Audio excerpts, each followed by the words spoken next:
¿Por qué algunas de las mentes más brillantes de la historia eligieron el aislamiento? ¿Qué lleva a grandes pensadores a alejarse de la vida social? ¿Y será que este retraimiento es una maldición o un privilegio reservado para aquellos que ven más allá de lo evidente? Para Arthur Schopenhauer, uno de los filósofos más controvertidos y perspicaces del siglo XIX, la respuesta era clara y no muy halagadora para la sociedad.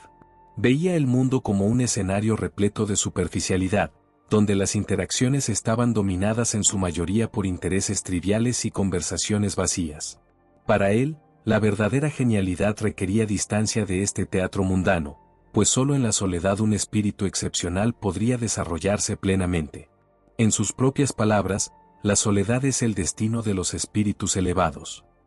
Pero, ¿se sostiene esta afirmación? ¿O el desprecio por la socialización es, en realidad, un síntoma de dificultades emocionales y una incapacidad para conectar con los demás? Pensemos en nombres como Nikola Tesla, Emily Dickinson e Isaac Newton. Todos ellos fueron reconocidos tanto por el brillo de sus mentes como por su tendencia al aislamiento. ¿Eran casos de intelecto que trasciende lo común o simplemente individuos marginados por una sociedad incapaz de comprenderlos? Para Schopenhauer, la soledad no era una elección arbitraria, sino una consecuencia inevitable de la superioridad intelectual. Cuanto más elevada era la inteligencia de un individuo, más difícil se volvía encontrar personas a su nivel para intercambiar ideas y compartir experiencias. Según esta visión, el distanciamiento social no ocurría por mero disgusto, sino porque la mente brillante operaba en un nivel tan distinto de la mayoría que el contacto cotidiano se volvía frustrante y agotador. Creía que la sociedad asfixiaba la libertad de pensamiento, imponiendo normas y distracciones que desviaban la atención de las cuestiones realmente importantes. Esta perspectiva puede observarse a lo largo de la historia. Nikola Tesla, por ejemplo, era conocido por evitar al máximo las interacciones sociales, pues creía que su tiempo debía dedicarse exclusivamente a la innovación y la investigación. Friedrich Nietzsche, otro pensador que valoraba el aislamiento, decía que la multitud es un mar en el que se ahogan los espíritus libres. La idea de que la genialidad crea una barrera entre el individuo y el resto del mundo aparece repetidamente en la filosofía y en la biografía de grandes intelectuales. Pero esta desconexión tiene un precio. La búsqueda del conocimiento a menudo entra en conflicto con las exigencias de la vida en sociedad. La soledad, que puede ser un refugio para el pensador, también puede convertirse en una carga pesada. Schopenhauer reconocía esta dualidad. Para él, el aislamiento era esencial para preservar la claridad del pensamiento, pero al mismo tiempo podía conducir a la melancolía y a la sensación de alienación. Muchos de los más grandes intelectuales de la historia enfrentaron periodos de depresión y ansiedad, no por debilidad, sino porque veían el mundo con una profundidad que pocos podían comprender. Este dilema nos lleva a una pregunta fundamental: ¿la soledad es una bendición o una maldición? Schopenhauer veía este alejamiento como un regalo, un privilegio que permitía a los grandes pensadores alcanzar todo su potencial. Para él, la vida social no era más que un gran teatro, donde las personas interpretaban papeles predefinidos y escondían sus verdaderas intenciones tras máscaras cuidadosamente construidas. Según esta visión, la convivencia social no era un espacio para intercambios auténticos, sino una arena de apariencias e intereses egoístas. La sociedad, en su mayoría, se ocupaba de cuestiones banales como el estatus, los chismes y pequeñas disputas por reconocimiento. Este comportamiento, según Schopenhauer, era un reflejo de la voluntad, un impulso ciego e irracional que dominaba a los seres humanos, llevándolos a buscar incesantemente placer y validación externa. Así, el pensador que elegía aislarse no lo hacía por un desprecio gratuito, sino porque percibía que los valores que regían el mundo eran incompatibles con su propia visión de la vida. Esta aversión a lo social no era exclusiva de Schopenhauer. Nietzsche, por ejemplo, afirmaba que las convicciones son enemigas más peligrosas de la verdad que las mentiras, señalando cómo las personas prefieren creer en ilusiones confortables antes que enfrentar la realidad de manera honesta. El conflicto entre el pensamiento profundo y la superficialidad de la vida social creaba una barrera casi infranqueable, haciendo inevitable el alejamiento de aquellos que veían más allá de lo evidente. Sin embargo, este aislamiento trae desafíos.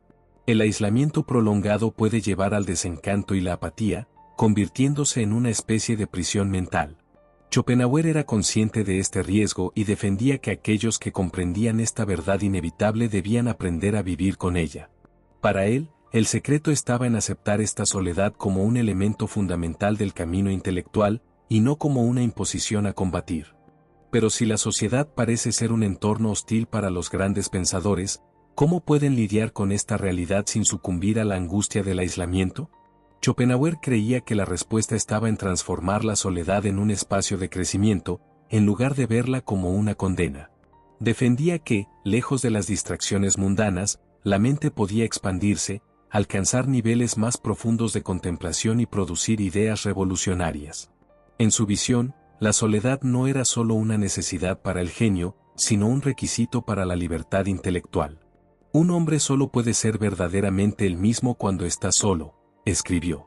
La idea de que la libertad reside en la soledad está presente en diversas corrientes filosóficas e incluso en tradiciones espirituales. El budismo, por ejemplo, enseña que el apego al mundo exterior y la validación social son fuentes de sufrimiento, y que el verdadero crecimiento ocurre a través de la introspección y el desapego de las ilusiones del materialismo. Este punto de vista nos lleva a reflexionar: ¿es realmente necesaria la socialización o solo es un hábito cultivado a lo largo de la evolución humana? Es innegable que somos seres sociales, biológicamente programados para buscar conexiones y pertenencia. Sin embargo, la historia muestra que muchos de los individuos que más contribuyeron al avance del conocimiento humano eligieron apartarse de la vida cotidiana para dedicarse enteramente a su arte, ciencia o filosofía.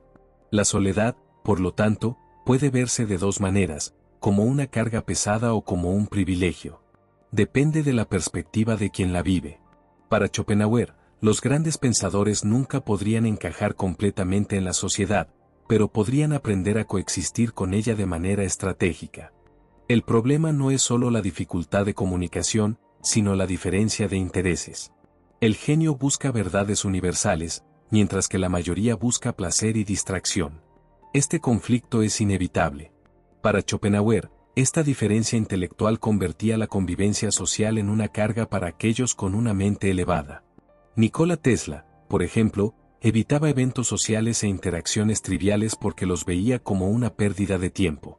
Isaac Newton era conocido por su desdén e impaciencia con las conversaciones banales, e incluso Albert Einstein, uno de los científicos más celebrados de la historia, admitía que prefería la soledad a la compañía de personas que no compartían su interés por ideas profundas.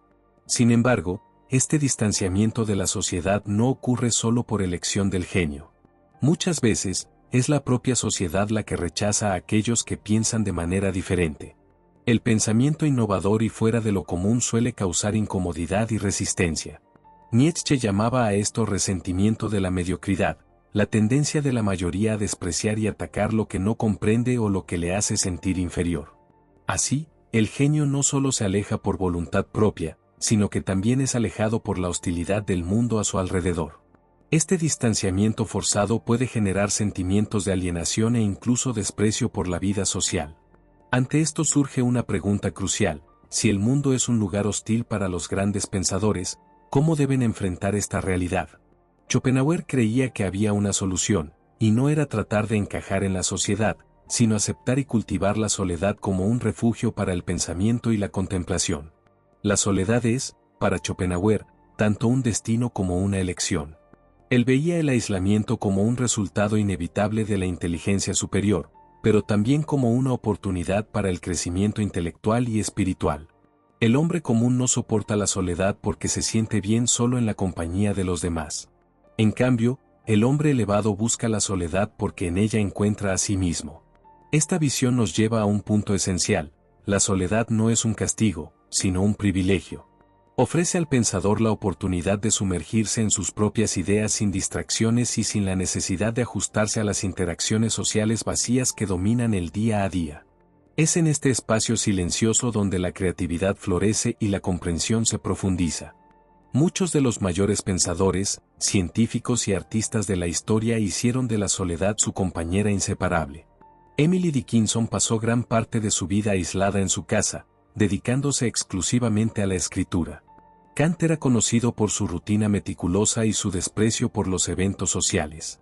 Beethoven, en medio de su creciente sordera, encontró en la soledad la fuerza para crear algunas de las sinfonías más poderosas de la historia. La soledad no solo permite una mayor profundidad en el pensamiento, sino que también preserva la autenticidad del genio. Schopenhauer creía que al involucrarse demasiado con la sociedad, la mente brillante corría el riesgo de perderse en distracciones y comprometer su claridad de visión. Esta perspectiva resuena profundamente con el concepto budista del desapego, una de las grandes influencias filosóficas de Schopenhauer. El budismo enseña que el apego al mundo exterior y a las interacciones sociales suele generar sufrimiento. El verdadero crecimiento ocurre en la introspección y en la liberación de las ilusiones del mundo material.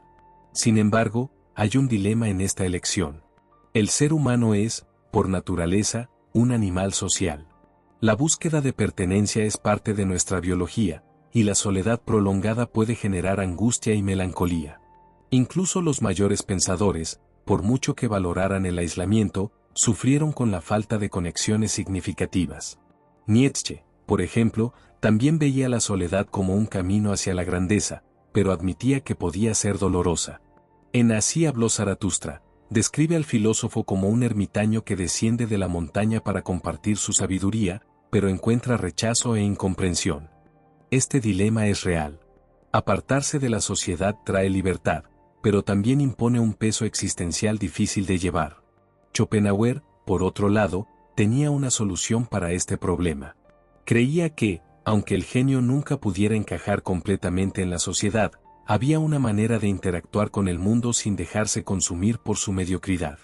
La clave, para él, era adoptar un distanciamiento filosófico, una especie de neutralidad emocional que permitiera convivir con los demás sin involucrarse demasiado. Esta estrategia nos lleva a la cuestión central: ¿cómo navegar por el mundo sin ser absorbidos por su superficialidad? Si tener una mente brillante significa acabar solo, ¿cómo pueden los grandes pensadores vivir en sociedad sin sentirse sofocados por tanta frivolidad? Schopenhauer tenía una respuesta: el desapego filosófico. Para él, la felicidad pertenecía a aquellos que eran autosuficientes.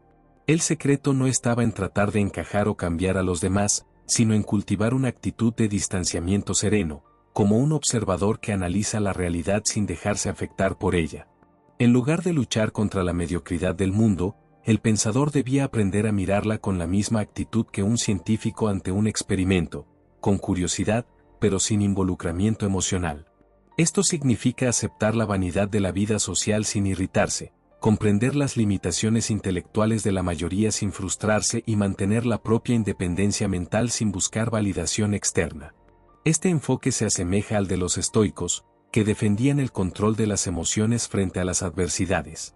Marco Aurelio, uno de los principales representantes del estoicismo, escribió en sus meditaciones: «Dale a ti mismo el regalo de ser indiferente a aquello que está fuera de tu control». El mundo siempre será un lugar lleno de distracciones vacías y conversaciones fútiles, pero es el individuo quien decide cuánta de esta superficialidad merece su atención.